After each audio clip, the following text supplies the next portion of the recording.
Hello everyone, welcome back to my YouTube channel. This video is going to be about Supabase and SvelteKit, like login with GitHub or any auth provider using Supabase and how we can set up it in SvelteKit. So let's get started. So I have a Supabase project. Let me go to its project settings. You first need to copy the credentials. Go to the API section. You will see some project keys and URL. Just copy this project key, URL, all three, and let me move to the VS Code. So in the VS Code, I have a .env file in my root directory, and there I have pasted all the things that I copied from the dashboard, which is Supabase URL, NN key, and service key. So now we need to turn on our auth provider, which is GitHub. So let's quickly go to the authentication section, then go to the providers section. Then there you will see there is a GitHub section. Just click on it, enable it, and then here you need to paste the client ID and client secret, which you can get from GitHub. And Supabase will give you a callback URL, which you need to copy and paste in GitHub. So this section you can find there are multiple blogs out there, and there are many resources which you can see and just set this up.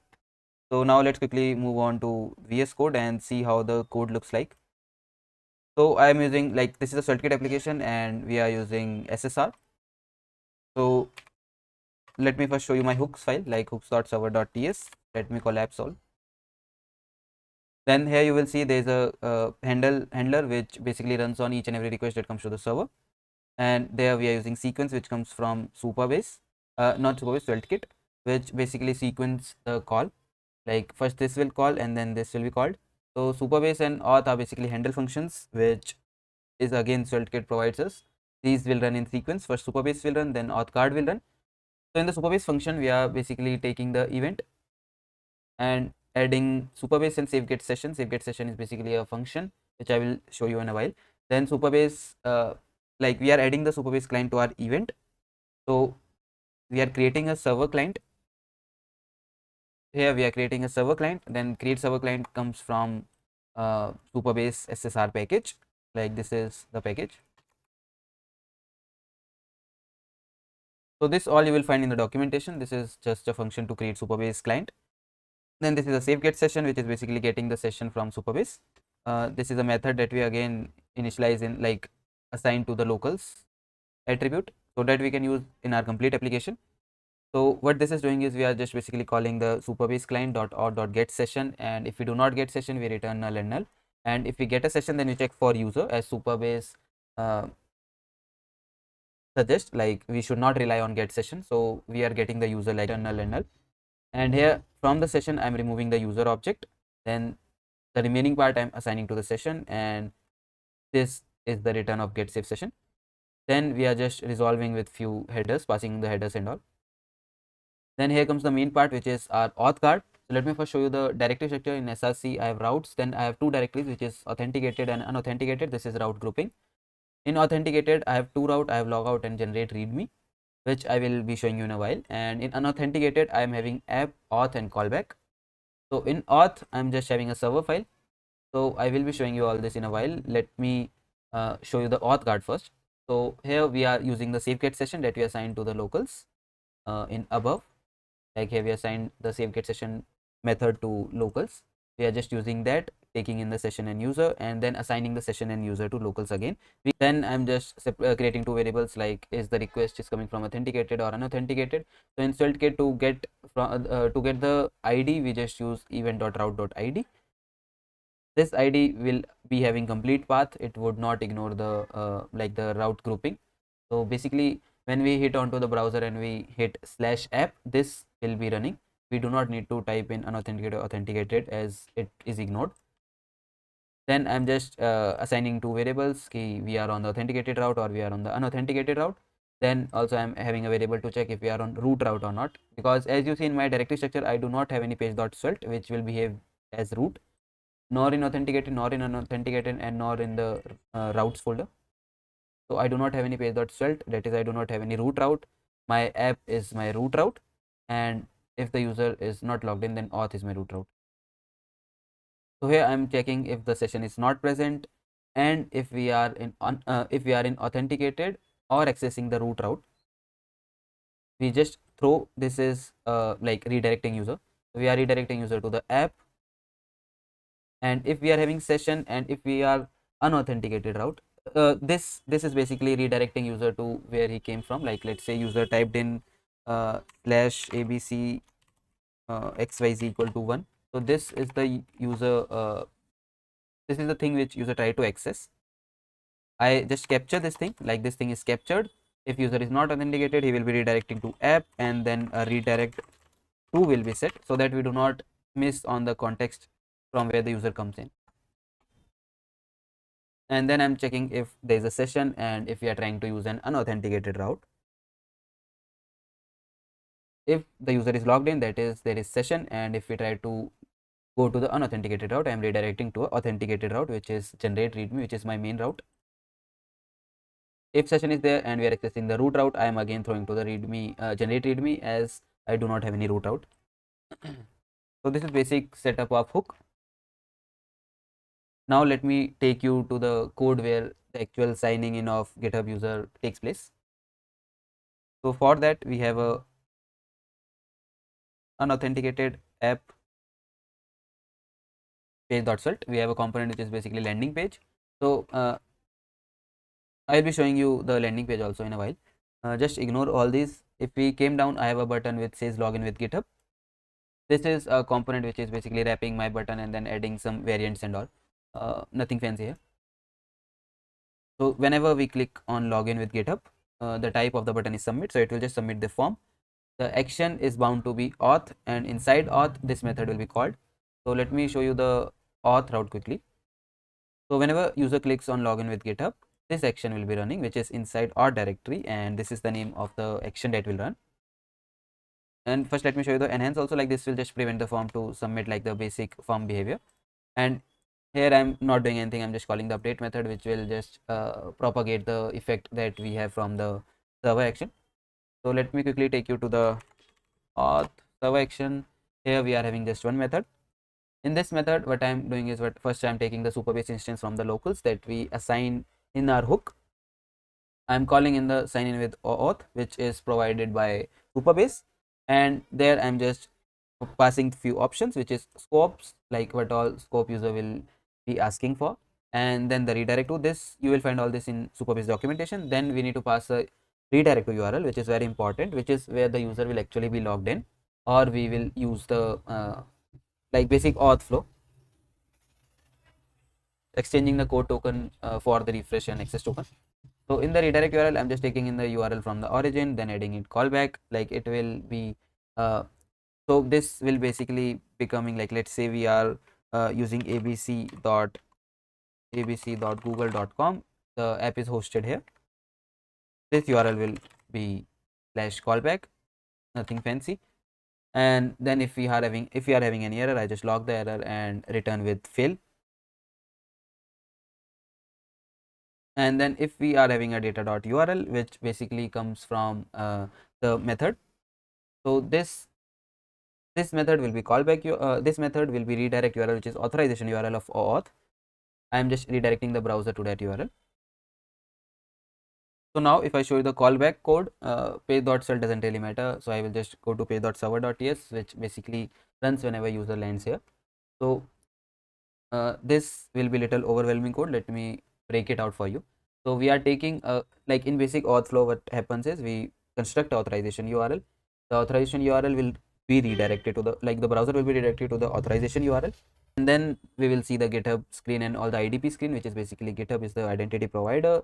User logs in, user provides the consent, and GitHub will redirect to the redirect to URL, which you mentioned here, like redirect to URL, which is /callback. So our code will be moving to /callback page.server.ts, and GitHub will also send a code parameter in it, which is in basically auth flow. What happens? We receive the code, then Supabase provide an option to like provide a function to exchange code for session. What this will does is it will text the code, it will take the code and will provide us with the access and refresh token.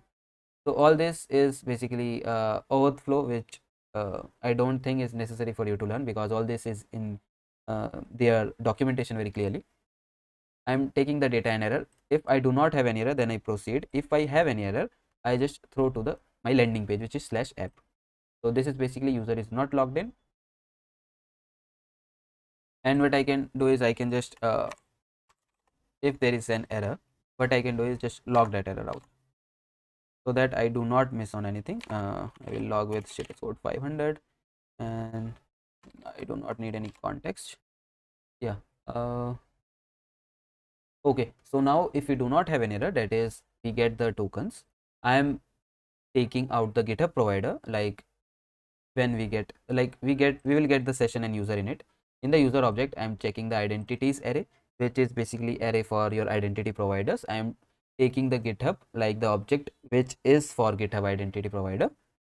This will be assigned to this variable GitHub provider. And then I'm taking in the current session provider, like let's say user logs in with GitHub, user logs in with Google. So this is the ID for the current provider. Like in Supabase, it gets assigned to dot user metadata dot provider ID. So from which I'm taking the ID, then I will just match these both IDs. Also, meanwhile, I'm taking the provider token, which I will use for calling GitHub APIs. This will be coming in data dot session dot provider token. Then I'm checking whether current session provider ID and GitHub provider ID match or not. If they do not match, then this is of no use for us. Like this is like that means user have logged in with some other identity providers. If user have logged in with GitHub identity provider, this condition will be true. If this condition will true, we are having a provider token. I'm just saving this token for my further use. You can use this token any way that you want, or if you do not want to call GitHub APIs, you do not need this piece of code.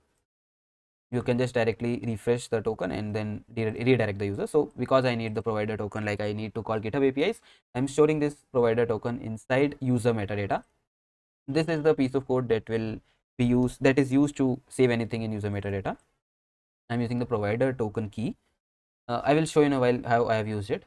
And then if I have any error, I just log that error, and then I'm calling a method which is refresh token and redirecting user to slash. So I could have actually generate readme, because this is my slash, like this is my root for logged in user. Or if I have gone to slash also, my hooks would have like the auth card would have redirected to generate readme, but I can just directly redirect there also. This is a piece of code which is calling Supabase, which is calling another method of Supabase. So here I'm sending in the session, like Supabase instance and session.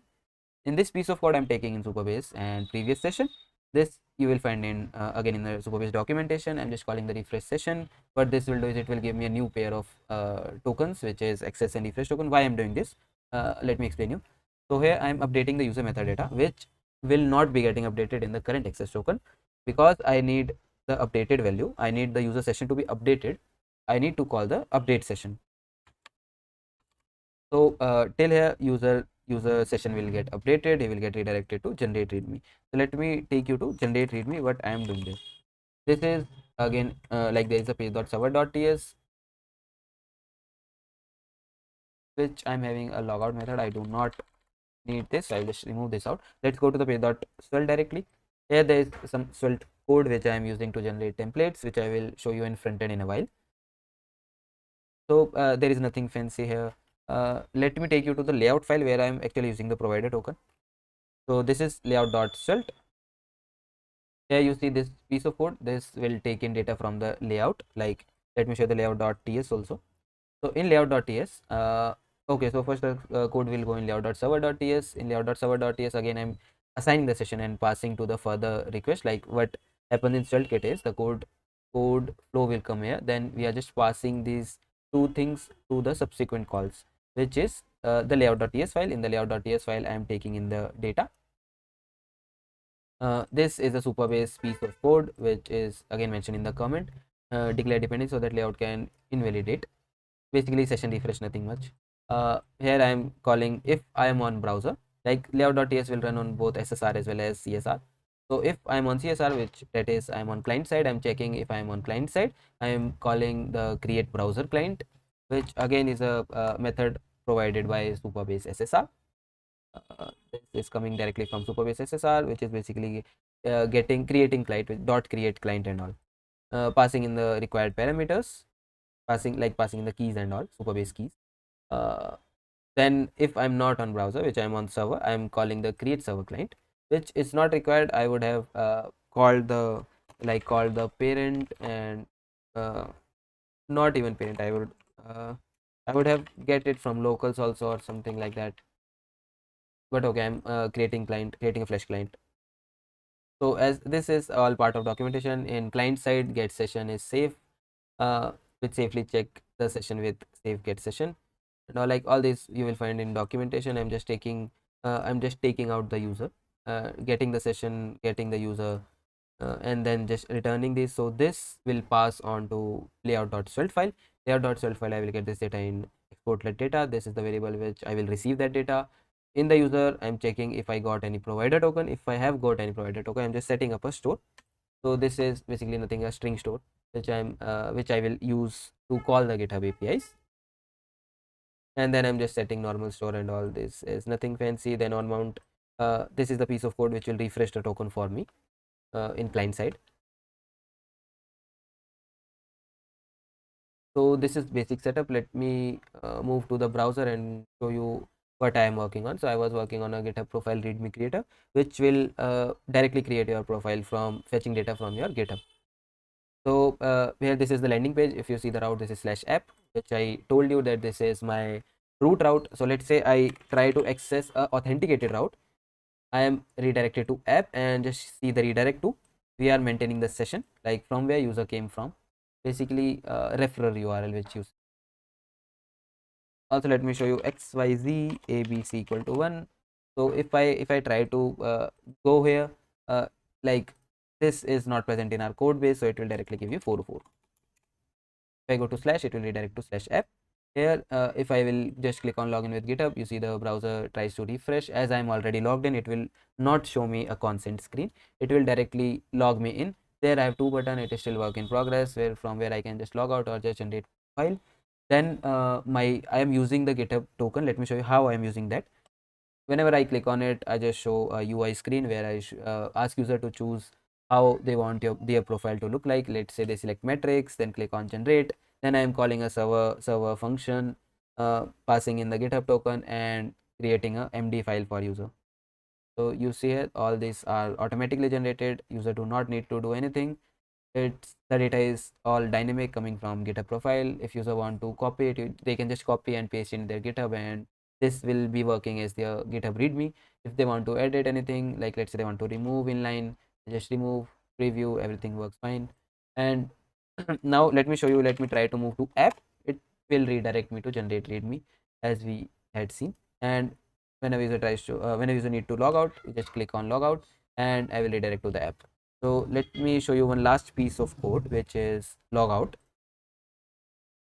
So again, logout is a separate route which is in authenticated, because user will be needing to call it if they are authenticated. There I just have a default action in which I'm getting the session first. If I get the session, then I logged out the user. If I do not get the session, I directly redirect. Then if I get the session, I call the Supabase sign out method. In sign out method, we again, like normal Supabase thing, we get error and data. So if I got any error, I just log that error out and throw a failing status. If I do not get any error, I will redirect to /app. So that's it. Also, I have a GitHub repository. If you find any difficulty, you can just refer to that and can just copy paste the code or use the code in whatever way you like. If you want to generate your readme profile, you can just directly I will add the link for that in the description. You can go to that link, click on that, sign in with GitHub, get your profile generated, and flaunt your profile. Just copy the markdown, go to GitHub, create a repository, add, and can just use that MD file, and that GitHub profile will be yours. So I hope you like the video. I hope you understand something new. If you have any doubt, you can just post it in the comment section. If you like, just hit the like button and subscribe to my channel. I'm very close to 100 subscribers.